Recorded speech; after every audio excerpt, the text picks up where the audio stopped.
वसईमधल्या एका कॉलेजचे विद्यार्थी बस पकडण्यासाठी किंवा प्रवास करण्यासाठी कसा जीवघेणा खेळ खेळतात स्वतःच्या आयुष्याशी याची दृश्य आहेत। कॉलेज बाहेरच्या थांब्यावरनं बस पकडण्यासाठी अनेक जण खिडकीतनं नाही तर चक्क टायरवरनं जागा मिळवतात। वसईच्या पापडी भागातील थॉमस बॅप्टिस्टा या कॉलेज बाहेरची ही दृश्य आहेत। एका नागरिकानं आपल्या मोबाईल कॅमेऱ्यात ही दृश्य कैद केली आहेत। पापडीपासून वसई स्थानकाला जाण्यासाठी दररोज हे तरुण अशाच पद्धतीनं प्रवास करतात।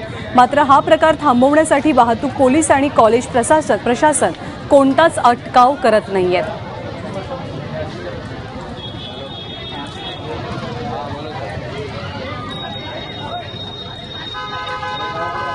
खरतर वसई मुंबईपासून अगदी हाकेच्या अंतरावरती आहे आणि या वसईमध्ये जर का दळणवळणाच्या साध्या सरळ सोप्या मार्गही विद्यार्थ्यांना जर का उपलब्ध नसतील त्या प्रकाराला काय म्हणावं हाच मोठा प्रश्न पडतो। वसईत या कॉलेजच्या विद्यार्थ्यांचा कसा धक्कादायक रीतीने प्रवास सुरू आहे त्या दृश्यांच्या माध्यमातून आपल्याला समजतंय।